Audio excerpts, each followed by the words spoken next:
नमस्कार, आप देख रहे हैं खास मुलाकात। मैं हूं राहुल कमल। आम आदमी पार्टी ने दावा किया था कि दिल्ली में सरकार बनने के बाद भ्रष्टाचार का स्तर शहर में गिर जाएगा, लेकिन ऑपरेशन आम आदमी ने यह साफ कर दिया है कि बाबू अभी भी उतने भ्रष्ट हैं जितने की शीला दीक्षित के सरकार के वक्त थे। इस वक्त हमारे साथ मौजूद हैं आम आदमी पार्टी के वरिष्ठ नेता श्री योगेंद्र यादव। स्वागत है आपका। आज तक ने बड़ा स्टिंग ऑपरेशन किया, मुख्यमंत्री के दफ्तर से लेकर दिल्ली जल बोर्ड तक, एसडीएम तक अफसर पकड़े गए कैश लेते हुए। आपने कई लोगों का तबादला तो किया, लेकिन सैद्धांतिक तौर पर मैं आपसे सवाल पूछना चाहता हूं योगेंद्र जी, कि जो वायदा था आपका कि भ्रष्टाचार का स्तर कम होगा हमारी सरकार बनने के बाद, वो वादा पूरा होता नजर नहीं आ रहा है इस वक्त। दो चीजें राहुल भाई, एक तो कल मैं हरियाणा में था। कल एक दिन में मैंने 23 पब्लिक मीटिंग एड्रेस की थी। रात 12 बजे पहुंचा था। मैंने आपका कार्यक्रम देखा नहीं है। जिस चीज़ को देखा नहीं उस पर बहुत टिप्पणी करूं अच्छा नहीं लगता। एक चीज़ मुझे अजीब लगती है कि आप अभी से भूतकाल पे आ गए।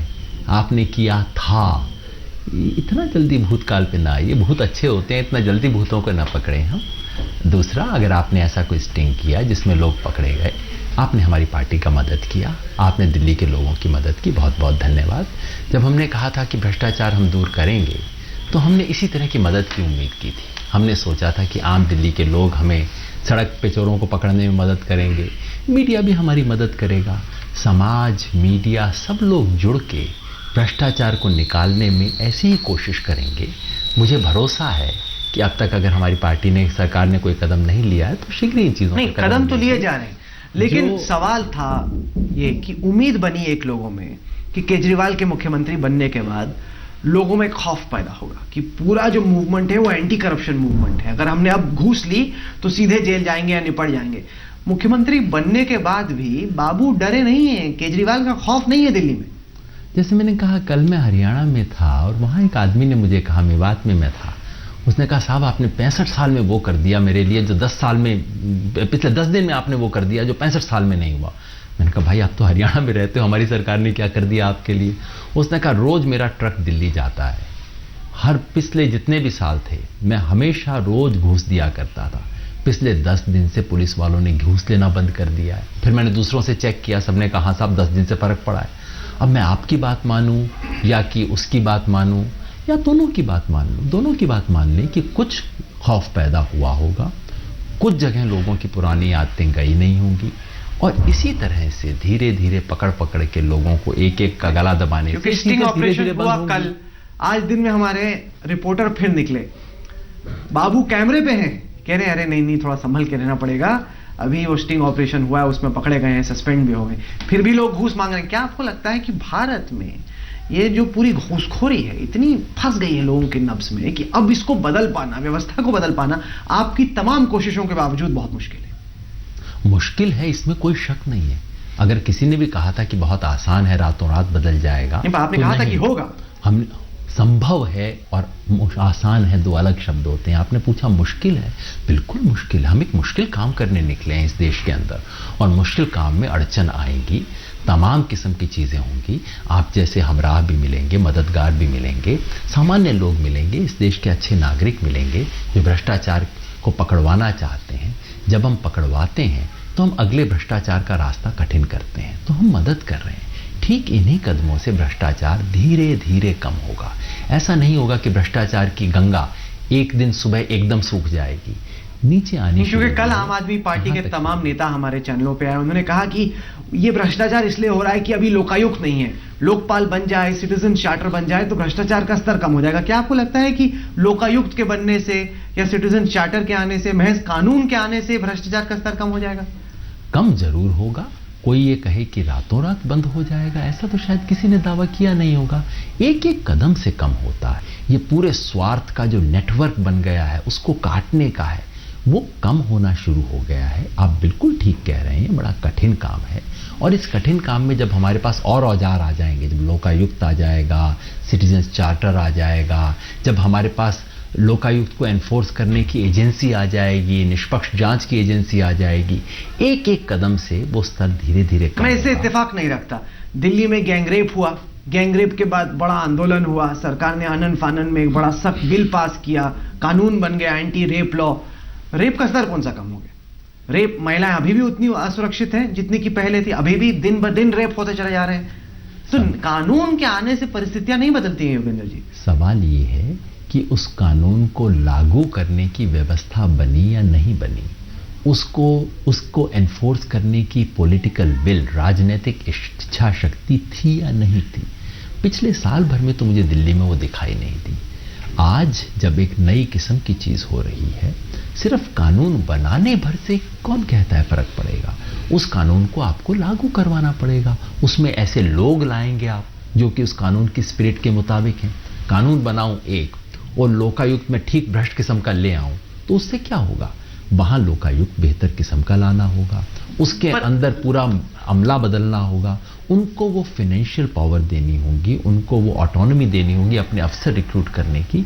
धीरे धीरे एक पर लग रहा है कि जो वायदे हैं वो खिंचते चले जा रहे हैं आम आदमी पार्टी के। पहले कहा कि हमारी सरकार बन गई तो दिनों दिन दिल्ली की सूरत बदल देंगे, 48 घंटे में करप्शन की हेल्पलाइन आ जाएगी, हम लोकायुक्त ले आएंगे 10 दिन में। उसके बाद मतलब जो 2 दिन थे वो 20 दिन हो गए, मतलब बढ़ता चला जा रहा है। जिस तरीके से वायदे किए गए थे, जिस तरीके से डफली बजाई गई थी, उस रफ्तार से दिल्ली बदल नहीं रही है।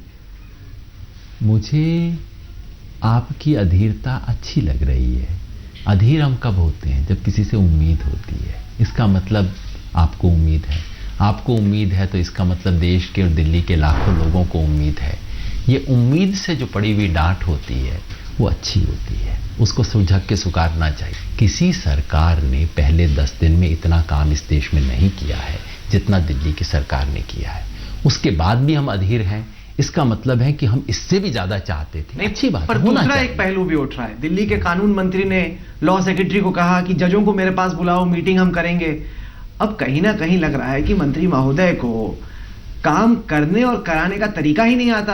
अब मंत्री जी जजों की मीटिंग बुलाएंगे, मतलब जिस तरीके से व्यवस्था चलती है, कहीं ना कहीं जो लाइनें हैं वो कहाँ खिंचती हैं, आपके मंत्रियों को, आपके एमएलए को तो मालूम ही नहीं है योगेंद्र जी। मुझे आपसे बड़ी ईर्ष्या होती है और अपने आप पे थोड़ी सी दया आती है। ईर्ष्या ये होती है कि आपकी दाएं जेब में भी कार्ड है, आपकी बाएं जेब में भी कार्ड है। बाएं जेब में कार्ड है अधीरता वाला, जल्दी क्यों नहीं करते, जल्दी क्यों नहीं करते। उसका उत्तर आता है तो आप दाएं जेब का कार्ड निकालते हो कि अरे भाई इतनी जल्दी क्यों कर रहे हो। दोनों सवाल पूछने का आपको अधिकार है, दोनों जवाब देने का दायित्व आपका है। दोनों जवाब दोनों तरह के देने का। एक सवाल का उत्तर ये दे दूं, दूसरे का ये दे दूं, ये भाग्य मेरे पास है नहीं, ये सौभाग्य मेरे पास नहीं है। आप कुर्सी के उस तरफ है, आपके पास ये सौभाग्य है। हकीकत ये है कि सोमनाथ भारती ने ऐसा कुछ किया नहीं। उन्होंने बयान है हमारे पास उनका, ये मानते हुए कि उन्होंने मीटिंग बुलाना चाहा, जजों की मीटिंग बुलानी चाहिए, अपने चेंबर में बुलानी चाहिए। अब इस तरीके से कानून मंत्री नहीं कर सकते हैं कि जज उनके पास आके समझाएंगे कि क्या होना चाहिए। मैंने कल, मुझे क्योंकि इसकी खबर आई थी, मैंने खुद उस सारी चीज को देखने की कोशिश की थी। आम आदमी पार्टी का एक जो न्यूनतम वायदा है वो ये है कि पूरी न्याय व्यवस्था में आम लोगों को जल्द न्याय मिल सके, इसके लिए व्यवस्था की जाएगी। कानून मंत्री का ये दायित्व है पूछना, जुडिशरी से पता करना कि भाई आपको अपने काम के जल्दी केसेस के निपटारे में कोई दिक्कत आ रही है क्या। कानून व्यवस्था की केवल ये करना चाह रहे हैं।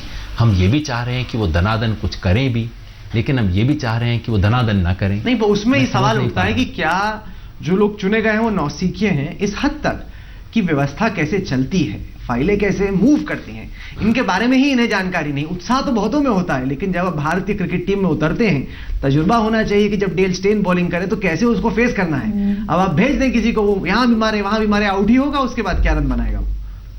जैसा मैं थोड़ी देर पहले कहा था, अगर कुल मिला के आरोप ये है कि मंत्री को तजुर्बा नहीं है, तो इसमें नई बात क्या है। मंत्री को तो बैट्समैन जब हम भेजे इंडिया टीम में तो बैट्समैन ऐसा हो जो पका हुआ तैयार बैट्समैन हो।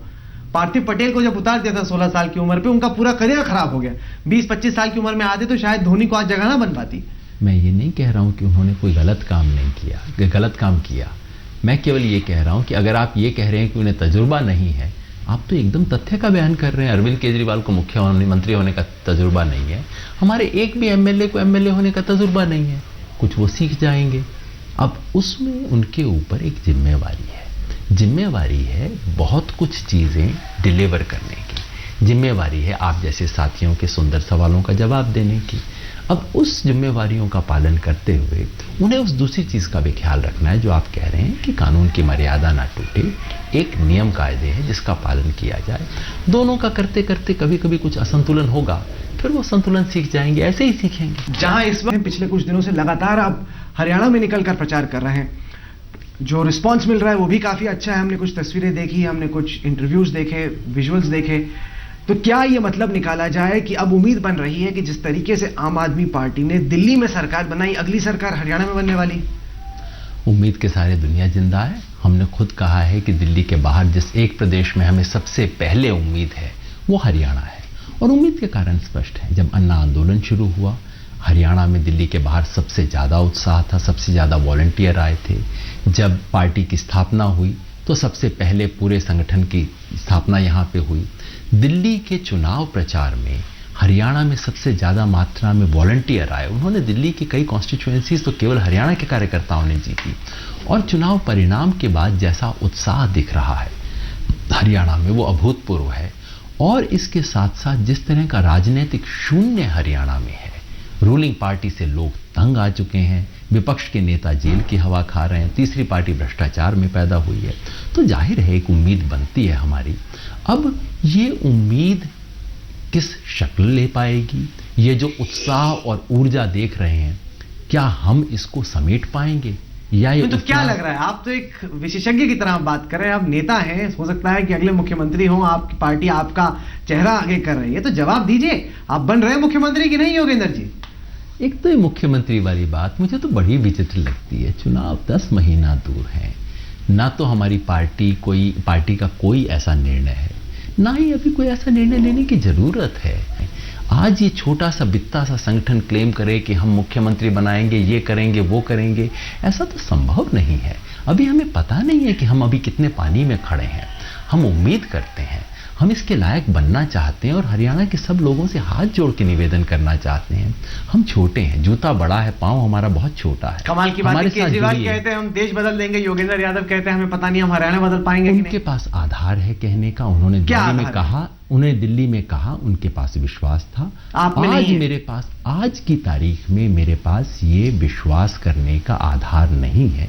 आशा है, संकल्प है, मगर मैं ये दावा करूं कि हम यहाँ हरियाणा में सरकार बनाने वाले हैं, मैं किसी प्रमाण के बिना ये दावा नहीं करना चाहता। हरियाणा के गांवों में जो बुजुर्ग बैठती है, जो केवल आस्था चैनल और ये देखती है, उसे हमारी पार्टी का नाम भी पता है, मैं तो नहीं जानता। एक सवाल योगेंद्र जी खत्म करने से पहले, आपकी कश्मीर नीति को मैंने प्रशांत भूषण के साथ सीधी बात की, आप भी आए थे कार्यक्रम पे। प्रशांत भूषण ने बोला कि रेफरेंडम होना चाहिए कश्मीर में, कि सेना तैनात रहे, आपसपा रहे कि नहीं, जनता से पूछ लेना चाहिए। बवाल हो गया, जेटली से लेके तमाम लोग कूद पड़े। कहा कि जो बात सेपरेटिस्ट कहते हैं कि पाकिस्तान में जो लोग बैठे कहते हैं, जो आतंकवादी बात कहते हैं, आम आदमी पार्टी के नेता भी वही बात करते हैं। कमाल की बात है। प्रशांत जी के बारे में दूसरी पार्टियों ने जो कुछ कहा वो तो खैर बहुत अनफेयर था, लेकिन मेरी सिर्फ एक साधारण बात है कि हमारी पार्टी में लोग बहुत अलग अलग दिशा से आए हैं। ये कोई नागपुर से बनी हुई पार्टी नहीं है, ये कोई 10 जनपद से निकली हुई पार्टी नहीं है। सड़क पे चलने वाले तमाम अलग अलग तरह के जन आंदोलनों से लोग आए हैं। अलग अलग इतिहास रहा है हमारा, अलग अलग विचार रहे हैं। हम सब लोग जब तो एक कोई विचार होना चाहिए ना। अब तो आपकी पार्टी एक है, आपने सामाजिक कार्यकर्ता के तौर पे जो भी आपकी राय रही हो, अब तो पार्टी की राय है। जब प्रशांत भूषण जैसा नेता बोलता है, योगेंद्र यादव बोलते हैं, केजरीवाल बोलते हैं, तो पार्टी की राय हुई। अब आप कहते हैं कि कश्मीर में रेफरेंडम होना चाहिए। अब अगर अयोध्या पे बीजेपी रेफरेंडम करा दे फिर क्या होगा योगेंद्र जी? वही तो मैं कह रहा था, हम अलग अलग दिशाओं से आए हैं।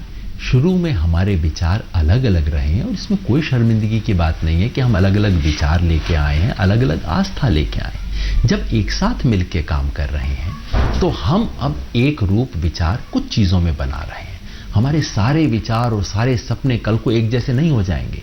वो तभी होते हैं जब से एक व्यक्ति सोचता है, बाकी सब सो जाते हैं। लेकिन हमने अगले 10 कदम क्या उठाने हैं, उसके बारे में हमारे विचारों में एक रूपता आ रही है। जल्द ही पार्टी अपना मैनिफेस्टो इशू करने वाली है।